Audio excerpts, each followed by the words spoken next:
Hello, I'm Jacob Kruger, and this is the Write Your Screenplay podcast.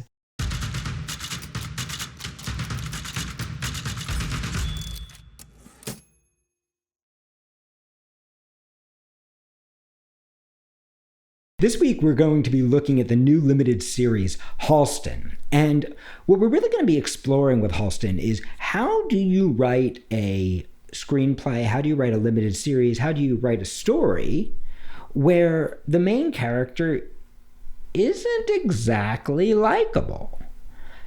And if you look at Halston, the Ewan McGregor character, the main character, he's basically an assemblage of neuroses and self-involvement, right, that we probably shouldn't like. And yet we managed to stay with Halston for 5 episodes, completely involved and connected and in love with his world. So how does that work? How did they pull this off? Why do we care about Halston? There's a famous book called Save the Cat that many of you are probably familiar with.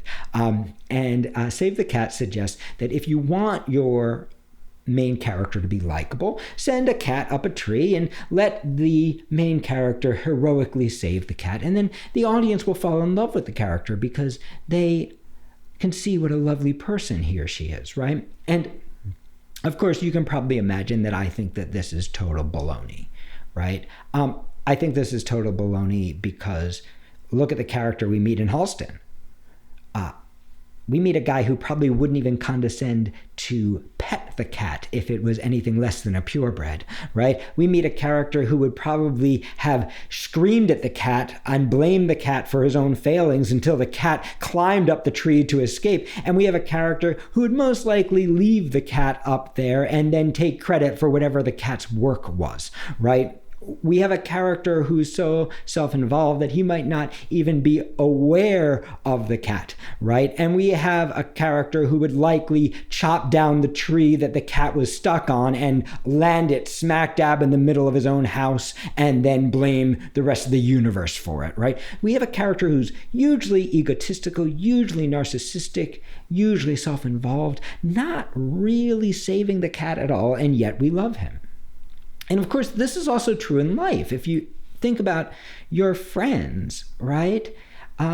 Everybody's had that person in their life that you're like, wow, they're so nice, right? Wow, they brought me cookies. Wow, they showed up and helped me mow my lawn, right? Wow, they're so nice. And you ask yourself, why don't I really want to hang out with them? And yet, on the other hand, you might have another character in your life who is kind of a little bit of a jerk, but you kind of get them and you kind of dig their company. And please, I'm not suggesting that a main character needs to be nasty for us to love them. There are plenty of lovely main characters that we fall in love with. Look at the main character in Soul that we discussed a couple podcasts ago, right? He's a beautiful character. He's a sweet, sweet man, right? Look at the main character of Chef. Another wonderful, lovely main character. Look at the main character of Toy Story, right? Why do I keep going to Pixar movies? Because they have sweet main characters. Look at the characters of so many movies and TV shows, and you'll see lovely, lovely, lovely people trying to do the right thing, right? You'll see the Erin Brockovich characters, right? You'll see the characters who are fundamentally good people. Look at every Tom Hanks movie ever made, right? Look at Forrest Gump. He's always a good guy, right? So please understand me. I'm not suggesting that your character needs to be a badass tough guy. I'm not suggesting that every character needs to be narcissistic and self-involved. I'm suggesting that we like characters in movies and TV shows for the same reason that we like characters in life. We like characters who are authentic, and we like characters who are pursuing the things that they want in specific ways.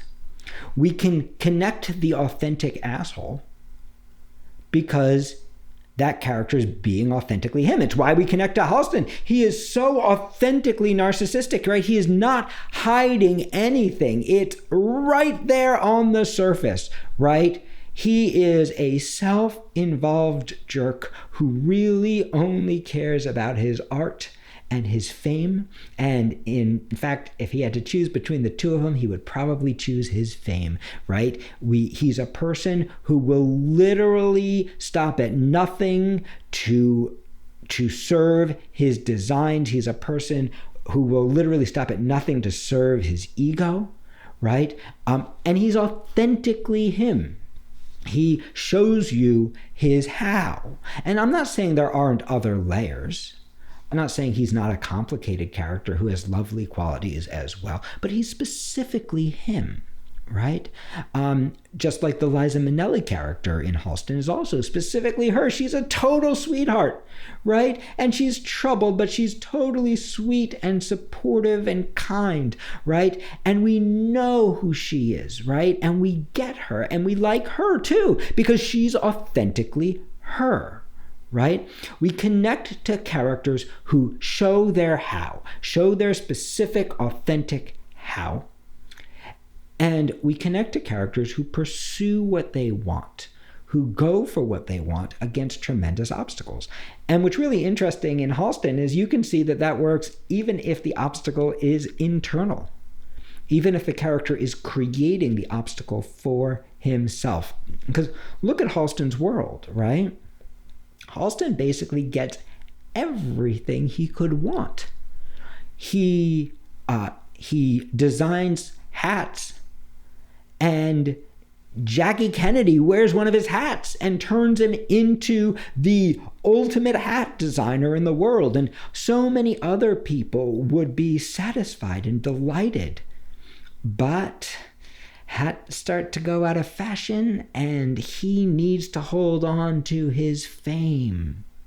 And he gets the opportunity of a lifetime dropped right into his hat, right? He can be part of the Battle of Versailles. And any other character in the world would go, oh my God, that's wonderful. I'd love to do that. And he goes, no. And he has to be forced into it, right? He wants money. He desperately needs money. And here's this businessman who is desperate to help him, who's chasing him down, saying, Halston, please let me help you. Please let me give you money. Let me ask for very, very, very little, just tiny little things in return. I'm not going to be the corporate raider that you imagine me to be. I'm just going to ask for you to kind of subtly work with me just a little bit. You know, throw me a bone every once in a while, and you can mostly just do what you want. And any other character would say, thank you, thank you, thank you. And Halston says, no. This is a character who is built around that no, right? Who foundationally needs to be the one genius in the room. This is a guy who wants love.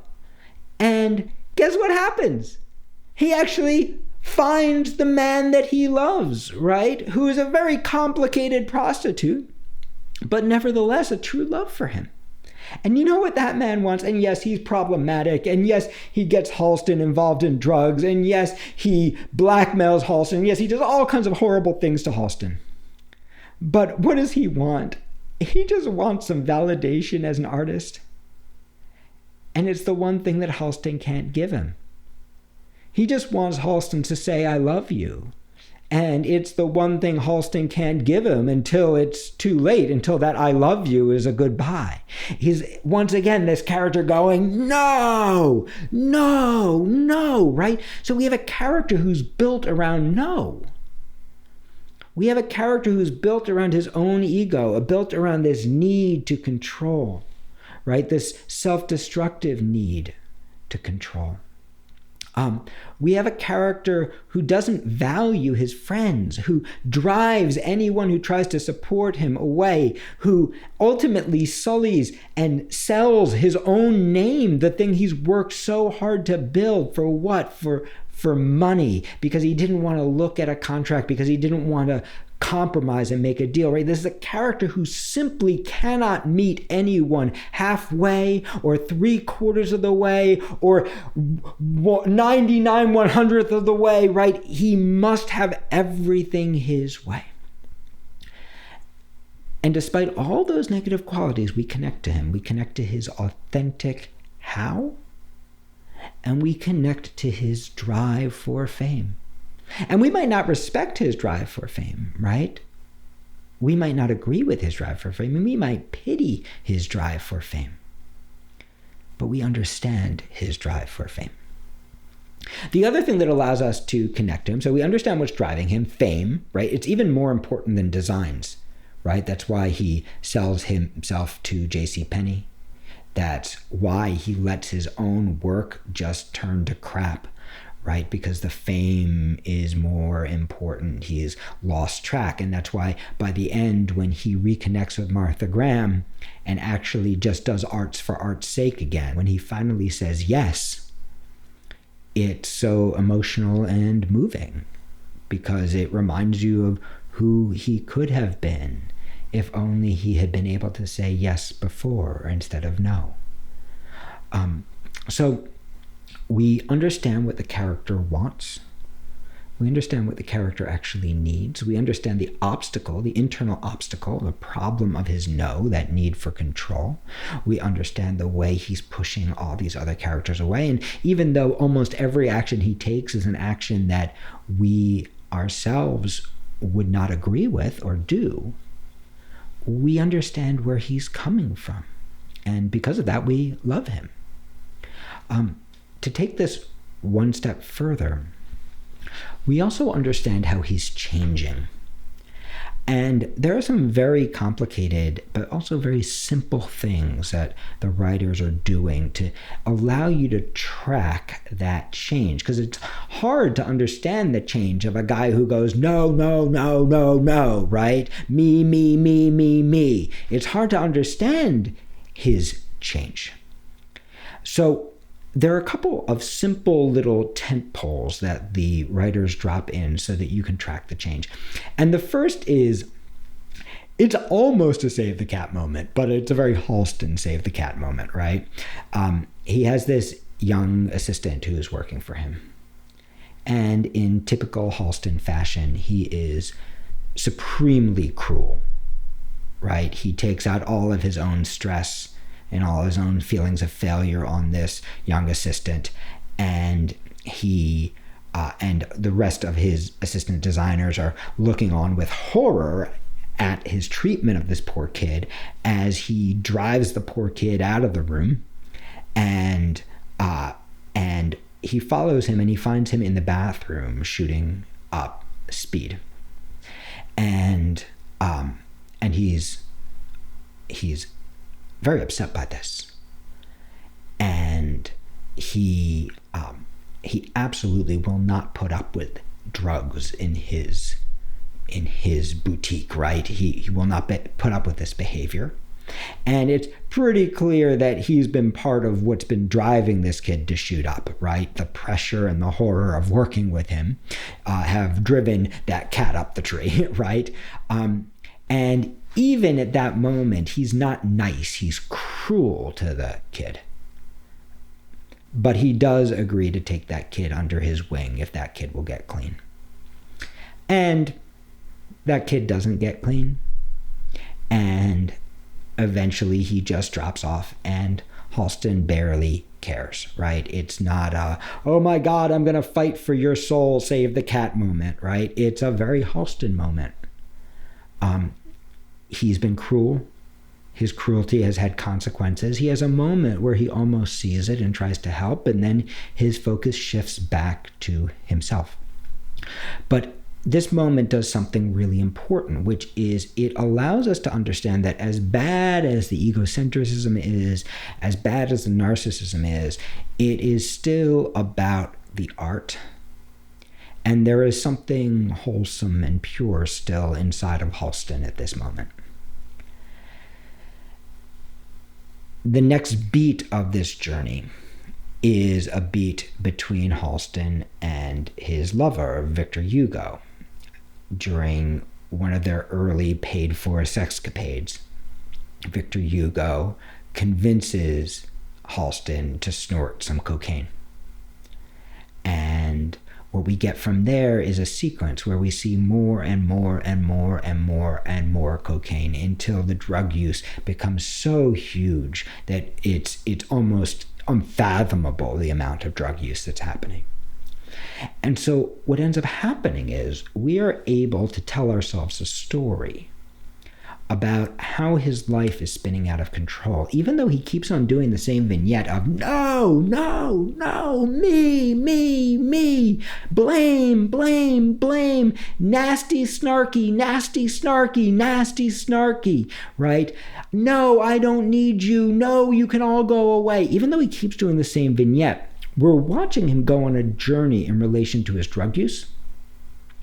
And structurally, in each episode, we're watching him go on a journey in relation to his designs, right? From the purity of his art to total sellout. And so even though the character keeps doing the same thing, we're able to track the change in his world. And the change in his world reflects his inner landscape, his inner loss of control, right? His inner loss of focus. There's a wonderful scene after his company has been sold out from under him, and it's really his own fault. He's pushed the guy who wants to be his kind benefactor to a place where he simply has to treat him as a business investment. And his company's been sold out from under him, and he needs to do very little to please the man he's working for now, and he is absolutely refusing to do it. He's refusing to honor his contract. He's refusing to do anything. And a new designer is brought in to bring the line forth. And there's a wonderful twist on that relationship. We expect it to be a nasty, it's my show now kind of scene. And instead we find out that this young designer actually truly admires Halston, actually truly wishes to work for Halston. And we have this one moment where we think that Halston is going to climb out of all this. We see the two of them working together, actually collaborating in a kind way, not in the way that Halston has collaborated in the past. We see this moment of clarity where it seems like Halston might actually change. And this is another thing that I want you to think about as you're structuring your character's journey. A lot of people think a tragedy is a character who fails to change in the way they need to. But if all that happens is the character keeps on making the wrong choice, it ends up not feeling like a tragedy. We end up disconnecting. But if you can show the character the light, if you can push the character through the door, if you can get them to actually take that first step through the door to where they really need to go, and if then they fail, it's truly devastating. And that brings us to the next scene. So we think that, or the next beat, we think that these characters are now going to collaborate, and that Halston is going to work to get his name back, right? We think that he has found his collaborator finally at this point in his life and is back focused on the work, and nope, he's right back in the same cycle, making the same mistakes again. And there's a wonderful scene where that young designer calls him out. "How dare you," Halston says to him, and he says, "How dare you? How dare you," and I'm going to butcher this quote, but he's basically saying, "How dare you treat your own name and this incredible business you built with so little respect?" And it's this incredibly powerful scene of this character speaking the truth to Halston, a truth that Halston can't hear. In fact, Halston doubles down on his mistake just like he always does.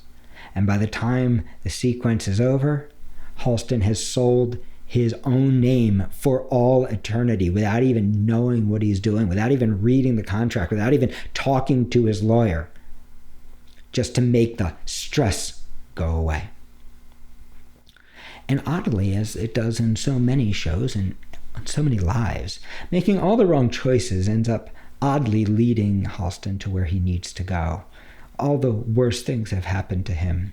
He is dying of AIDS.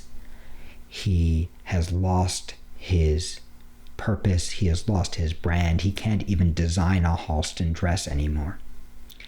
And he finds his way back to one of his few true friends, Martha Graham. And he designs just for the sake of designing. And he finally gets those reviews again that he so badly needs, those reviews that say that he's a genius. And this is what's incredible. Halston doesn't turn into a lovely guy. Halston doesn't turn into a person who doesn't need fame. Halston actually just turns his eyes back to his work, and he gets the fame that he needed. It's not a complete change, but it's enough for us to track his journey. Similarly, Halston has gotten off of drugs. He's gotten clean again. He's on a different path. But again, that final path that we find Halston in, and this is not actually true, but we're going to talk about it the way it is in the movie, is that he spends the rest of his life traveling back and forth on the Pacific Coast Highway for the last 18 months of his life. And this is not true. Apparently what actually happened was he spent his life surrounded by his family, who we never actually get to meet in the piece. We don't get to meet his siblings. We don't get to meet the people who love him. It's also up for debate whether he was actually abused. So that's what really happened. But in the script, he spends the rest of his life driving up and down the Pacific Coast Highway. And so this is not a character who finds his community. This is not a character who finds connection. This is not a character who lets go of his need for fame. But this is a character who starts completely absorbed in himself and loses respect for himself and finds his way back to that inner solitude. And so even though, what does the character do? No. I don't need you. I don't need you. I don't need you. I don't need you. Even though the character does this through the whole script, with the exception of those two little tiny beats, the beat with the other designer where they design together, and the beat with Martha Graham where he asks to design her show.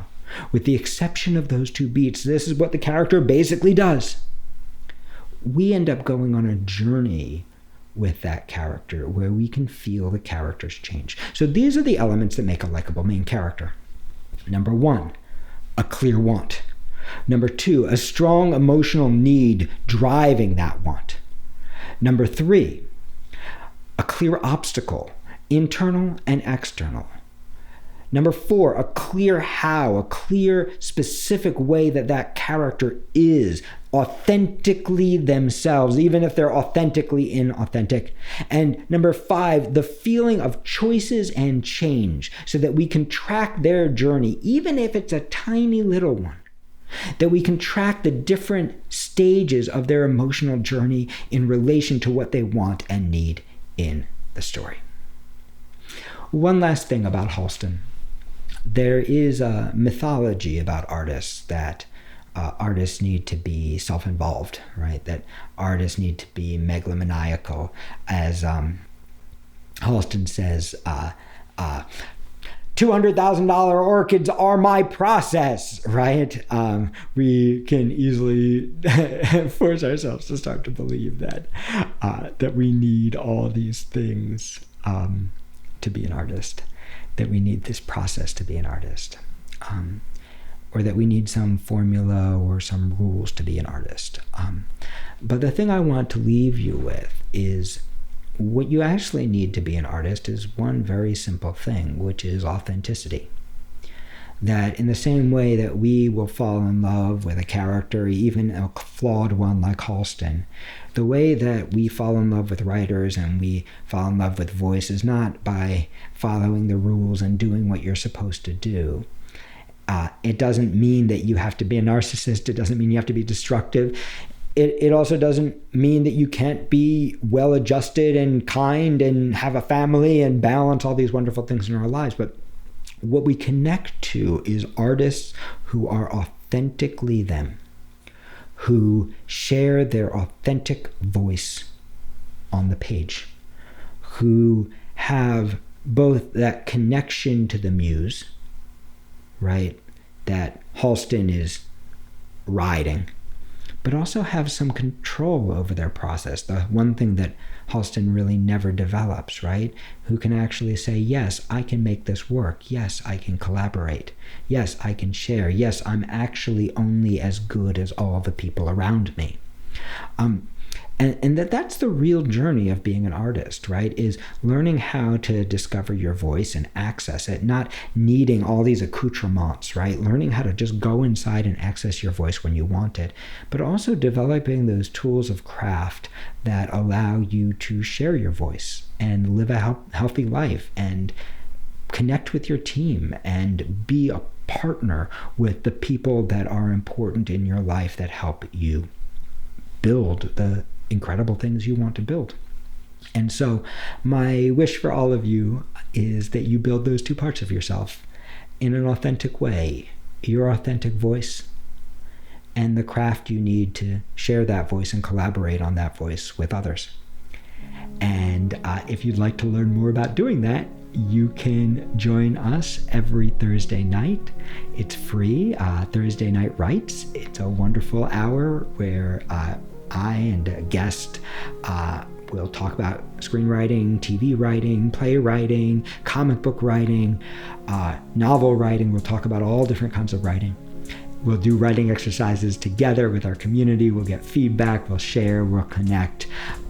So come join us. That's writeyourscreenplay.com/Thursday.